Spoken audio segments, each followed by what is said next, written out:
Curieusement, alors qu'on dit que les jeunes ne lisent plus, eh bien c'est tout le contraire. Et par exemple, le roman pour les 12-16 ans est devenu une des meilleures ventes dans ce domaine. Et c'est ainsi que j'ai fait la connaissance au Salon du Livre d'un éditeur belge qui jusqu'ici était spécialisé en BD, mais qui après un énorme coup de cœur pour une série québécoise a décidé de monter sa propre maison.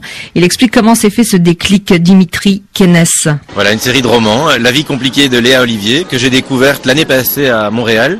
J'ai vu une file énorme de jeunes filles en furie, et puis j'ai découvert une auteure charmante, et j'ai découvert qu'ils n'éditaient pas directement eux-mêmes en France et en Belgique, et donc je leur ai proposé de le faire, et aujourd'hui c'est une superbe histoire qui s'écrit. Et ça marche ? Alors là, ça marche n'est pas vraiment le bon terme, c'est vraiment un succès pas inattendu, espéré, mais énorme. Combien ? Alors, on est à 100 000 exemplaires sur les 4 tomes en 6 mois. Oui, 100 000 en 6 mois, c'est quand même effectivement pas mal du tout. Catherine, est-ce qu'on peut expliquer les raisons d'un tel succès ? Eh bien, l'éditeur pense qu'au Québec, il y a un développement de thématiques jeunesse, une modernité pour les adolescents qui, sans doute, est plus avancée là-bas qu'en Europe. Le Québec est très différent et il y a vraiment une culture et une vitalité éditoriale qui est différente.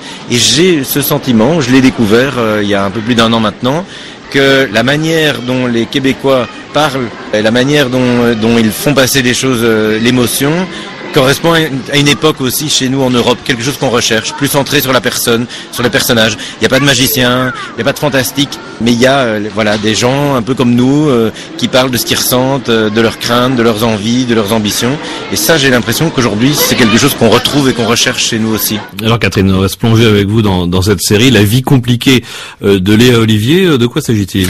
Eh bien, c'est l'histoire de Léa, jeune québécoise de 14 ans qui a un chum, entendez par là un ami amoureux qui s'appelle Thomas. Elle a aussi une beste, Marie-Lou, qui elle est sa meilleure copine. Il faut dire que vraiment le texte est toujours en version originale, donc il y a tout un lexique à la fin avec les expressions québécoises qui donnent aussi toute sa saveur. Donc tout va bien jusqu'au jour où patatras, la vie se complique. Mais pourquoi, Dimitri Kennes ?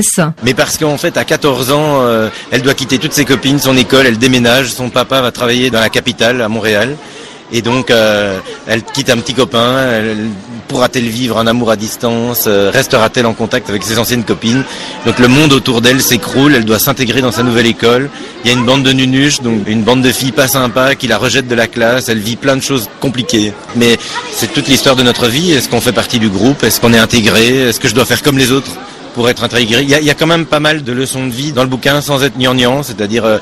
À l'âge de l'adolescence, on passe son temps à vouloir ressembler à tout le monde et on croit que c'est ça l'avantage, avant de comprendre plus tard que nos différences font aussi notre richesse. Et il y a un petit peu de tout ça dans la série. Oui, on comprend, Catherine, que cette série s'adresse aux ados de 12 à 16 ans. C'est uniquement pour les filles ou les garçons ont aussi le droit de jeter un œil et même deux? Eh bien oui, parce que figurez-vous que ce n'est pas que pour le lectorat jeune et féminin. D'ailleurs, le premier séduit et emballé par la saga a été Dimitri Kennes lui-même, à son plus grand étonnement. Tous mes amis me disent que c'est une thérapie, j'ai 3 garçons, donc il faut me psychanalyser, je suis entré dans le monde des jeunes filles. Je me dis si je l'avais lu plus tôt, j'aurais été plus malin adolescent avec les filles. Et ça, c'est un livre que vous conseillez aussi aux garçons éventuellement ? Oui, alors le look et la prise en main est difficile pour un garçon parce que le garçon rejette un petit peu ce qui peut paraître fille, mais... en fait, le propos est vraiment mixte, il n'y a pas de problème. Moi, encore une fois, j'ai des garçons, je leur ai fait lire par obligation, mais maintenant, je leur ai pas demandé de lire le tome 3, 4, 5, et ils les lisent d'eux-mêmes. Donc, vraiment, ça parle de ce qui nous arrive pendant l'adolescence. C'est une héroïne, mais c'est pas très différent de ce qu'on vit, nous, les garçons. On a aussi peur d'être rejetés, on a aussi envie d'avoir des bandes de copains, d'être populaire, et de ne pas être celui qui est rejeté. Donc, non, c'est vraiment mixte. Voilà, pour tout public, donc filles et garçons, ados ou plus grands, cette série La vie compliquée de Léa Olivier, dont les 4 premiers tomes sont disponibles aux éditions Kennes et en vente dans toutes les librairies françaises et belges. C'est dire que c'est un bel exemple de francophonie. Donc une petite pépite, Catherine, il y en a une autre que vous avez...